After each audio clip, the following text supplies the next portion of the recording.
ইংরেজি খবর ঢাকা কেন্দ্র থেকে রিলে করে শোনানো হলো। বাংলাদেশ বেতার, সিলেট। এক্ষুনি শুনবেন স্থানীয় সংবাদ। আসসালামু আলাইকুম। বাংলাদেশ বেতার, সিলেট সংবাদ পড়ছি কুমকুম হাজারা মারুফা। সারা দেশের মতো সিলেটেও আজ পালিত হচ্ছে বিশ্ব শিশু দিবস। 1954 সালে প্রথম জাতিসংঘ শিশু দিবস পালন করা শুরু করে। শুরু থেকে এই দিনটি 20 নভেম্বর পালন করা হয়। 1959 সালে এই দিনে জাতিসংঘ convention on right of the child প্রতিষ্ঠা করে। এই বিশেষ সংগঠনটি সারা বিশ্ব জুড়ে শিশু ও টিনেজারদের অধিকার নিয়ে কাজ করে। 1959 সালের পর থেকে এই দিনটি এই সংগঠনের জন্মবার্ষিকী হিসেবেও পালন করা শুরু করা হয়। প্রাথমিক ও গণশিক্ষা উপদেষ্টা অধ্যাপক ডাক্তার বিধান রঞ্জন রায় পোদ্দার গতকাল সুনামগঞ্জে সরকারি জুবিলি উচ্চ বিদ্যালয় পরিদর্শন করেছেন। পরিদর্শনকালে তিনি বিদ্যালয়ের বিভিন্ন শ্রেণীকক্ষ, ছাত্রাবাস ঘুরে দেখেন এবং শিক্ষক শিক্ষার্থীদের সঙ্গে কথা বলেন। বিদ্যালয়ের প্রাঙ্গণে এসে তিনি আবেগাপ্লুত হয়ে পড়েন এবং স্মৃতিচারণ করেন। উপদেষ্টা এই বিদ্যালয় থেকে 1979 সালে এসএসসি পাশ করেন। উপদেষ্টা লেখাপড়ার পাশাপাশি শিক্ষার্থীদের প্রতিভা বিকাশ, চর্চা অব্যাহত রাখা এবং স্কুলের ঐতিহ্য ধরে রাখার ব্যাপারে আশাবাদ ব্যক্ত করেন। সরকারি চাকরিতে প্রবেশের বয়সসীমা সর্বোচ্চ 32 বছর করে প্রজ্ঞাপন জারি করেছে সরকার। আইন, বিচার ও সংসদ বিষয়ক মন্ত্রণালয় থেকে এই প্রজ্ঞাপন জারি করা হয়।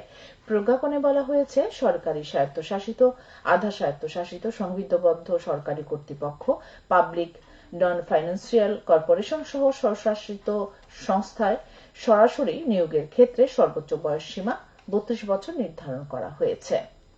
তবে প্রতিরক্ষা কর্ম বিভাগসমূহ এবং আইন শৃঙ্খলা রক্ষাকারী বাহিনীর চাকরিতে নিয়োগের ক্ষেত্রে বিদ্যমান স্ব নিয়োগ বিধিমালা ও প্রবিধানমালা বহাল থাকবে।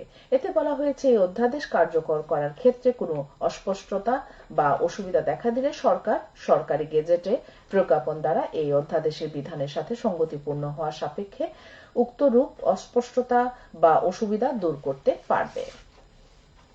বন্যা পরবর্তী করণীয় বিষয়ক স্যানিটাইজেশন সভা অনুষ্ঠিত হয়েছে গতকাল সিলেটে কানাইঘাট উপজেলায়। উপজেলা পরিষদ হলরুমে এই সভা অনুষ্ঠিত হয়।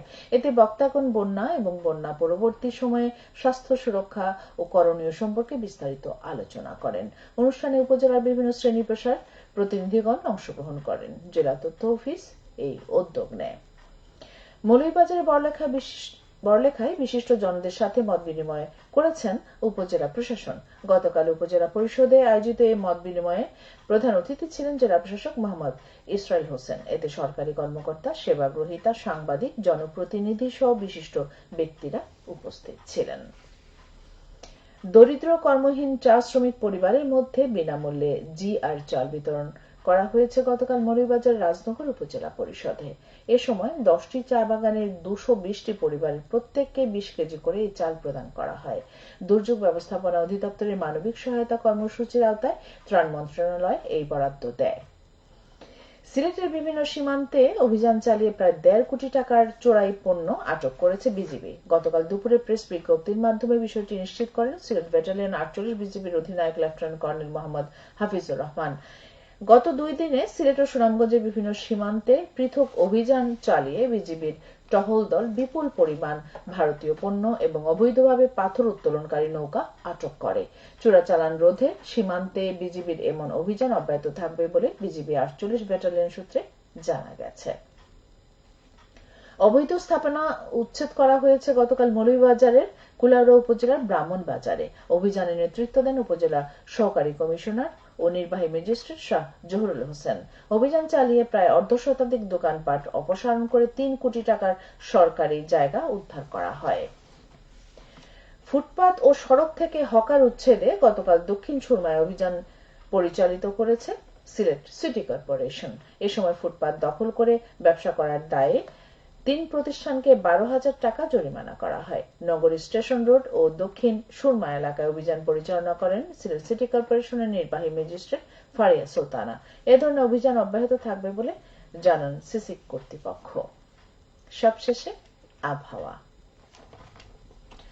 সন্ধ্যা 6টা পর্যন্ত পূর্বাভাসে বলা হয়েছে, সিলেট সহ পার্শ্ববর্তী এলাকায় আজ কোনো সতর্কবাণী নেই এবং কোনো সংকেতও দেখাতে হবে না। আজ সিলেটে সূর্যোদয় হয়েছে সকাল 6টা 13 মিনিটে এবং সূর্য অস্ত যাবে সন্ধে 5টা 3 মিনিটে। সংবাদ শেষ হলো। আমাদের পরবর্তী স্থানীয় সংবাদ প্রচারিত হবে বিকেল 4:30 মিনিটে।